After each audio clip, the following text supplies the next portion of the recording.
Things are a little quiet when it comes to Fallout 76 news, but we do have a new update dropping later this month. Patch 46 is coming alongside Season 14, but there won't be a content update like Once in a Blue Moon this time around.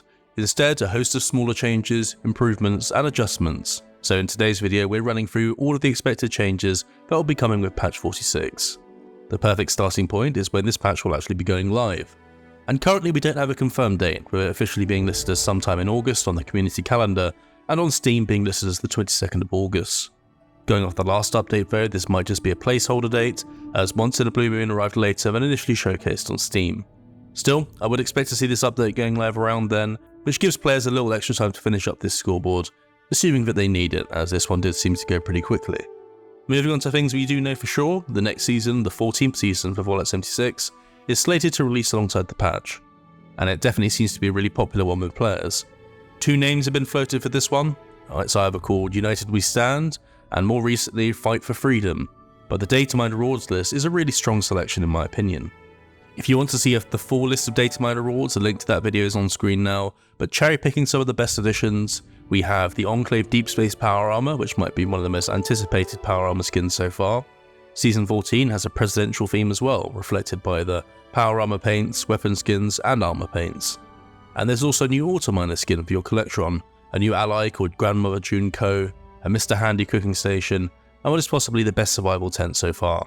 It's called the Enclave Mobile Relay, and inside you'll be getting a bed, stash box, scrap box, cooking station, weapons workbench, neon diner clock, and small ammo storage box. So there's going to be no need to prioritize between the ammo and scrap box this time around, and judging by the storefront image, it might also come with a window inside the tent.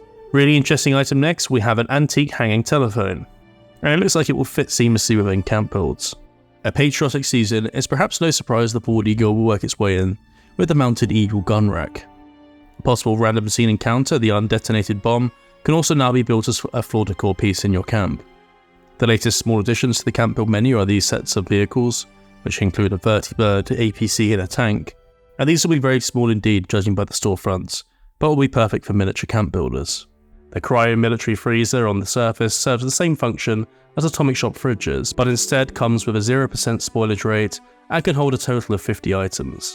And last but not least, we have the unique 10mm pistol called Circuit Breaker. Thanks to Mapex on the Data Mining Discord, as we appear to now have an indication of what this will do. Plus 50% armor penetration, 5% reload speed, and it does energy-based damage. But its unique perk is the last shot in a magazine, which will cause an explosion removing 100 health points, bypassing any resistances or reductions, dealing 50 energy damage, and will also trigger a 10-second stun or paralysis to your target and any nearby enemies. We'll definitely need to wait for full confirmation on this one, but it's definitely sounding very interesting at the moment. I'm really looking forward to Season 14, which is probably the most excited I've been for a scoreboard so far. Let me know in the comments if you feel the same, but moving on, this one is a bit of a surprise.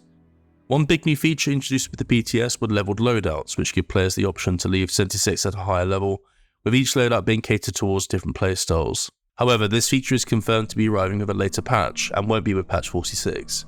Which is a little bit surprising I guess, as it seemed pretty fleshed out, but I am interested to see how this will change before release. However, the new perk card changes are expected to be dropping with the update. There are two new perk cards. In strength, the new card is called Arms Keeper, and is available at rank 28.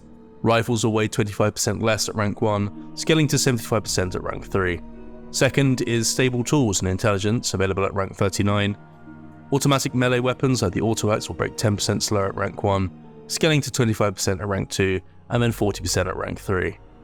Alongside these new perk cards though is a very neat change to Science perk cards, so the affected cards here are Science, Science Expert, and Science Master, and each of these will now add a 5% energy damage bonus per rank.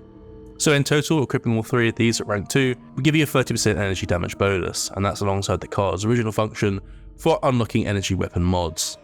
This will affect the following: any laser gun, plasma gun, Gauss weapon except the minigun, Tesla, alien blaster and rifle, gamma gun, the Circuit Breaker Season 14 reward, and Auto Axe with electrified mod equipped. Grenadier now has a huge impact on Gauss and explosive bullets now too. Gun Fu does more damage, with bonuses scaling from 10 to 30 to 60% now. Sticking with perks for a moment, there are also a lot of smaller adjustments, and these are mainly to do with the minimum levels required for each of these. The minimum level for Rifleman is changed from 8 to 2, Expert Rifleman from 20 to 10, and Master Rifleman from 42 to 35. Similar story for Commando, with 15 to 5, 25 to 20, and 45 to 40.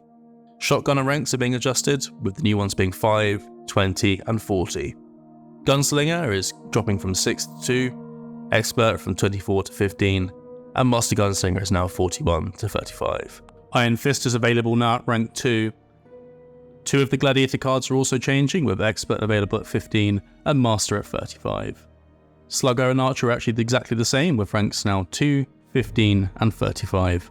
Science Expert is slightly changing, with the new minimum level being 30, and Science Master is also being adjusted, with the new level being 40. Fire in the Hole, and this is a huge minimum level change from 38 down to level 5. Awareness is changing from 27 to 20, Light-Footed is now 29. Nocturnal Fortitude will now be 29, Psychopath is now 20, and Portable Power is 24 now instead of 49. There definitely seems to be a focus on making parts of the game more accessible to lower level players, with so many adjustments like these. Let's move on though. Legendary enemies are also changing. They now have a larger bonus to their HP, which is due to them losing the ability to heal to full 50% health, like they currently do. And closing out this month, we also have a Meat Week set to start on the 29th, which will take us through to September 12th. There are some new rewards available this time around as well. There's a trio of new plushies called the Pinot Pig, Punty Pig, and Wilbur McPig. Another taxidermy statue as well, this time a Super Mutant Hound. Another variant of the Curtain Door, which is called the Bloody Curtain Door. And there's also 2 diagram wall lights, one with a Mutant Hound and one with a Super Mutant. There was a 3rd diagram for the Super Mutant Behemoth, but currently that isn't slated to be a Meat Week reward. Finally, for new items, we have the Bloody Rug. Something that I'd love to see arrive at this patch is the updated camera mode in build zones, but it is difficult to say if this will be with this though, as it's been barely spoken about so far. A huge game changer though for anyone wanting to film their camp or take photos, this updated camera mode activates only inside your build area, but utilises the functionality from the free build system, just without the build HUD. Allowing incredible flexibility for zooming out and moving around to get better shots, it seemed ready to go when I tested it myself on the PTS, so definitely hoping it makes an appearance. Last but not least for now, fast travel is now fixed, and it seems to be working at the PTS, so hopefully that does make it into the live game. That's it for today's video though. Of course, we will need to wait for a full breakdown with the patch notes, but what do you make of how the next update and new season is currently looking?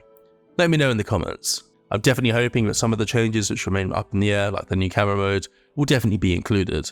And hopefully Atlantic City content will be making its way to the player test server sooner rather than later, although I expect we won't be hearing about that for a little while yet. If you enjoyed this particular video, please consider subscribing to help the channel grow. We post a variety of Fallout 76 content, so turning on the bell icon is definitely the best way to stay up to date.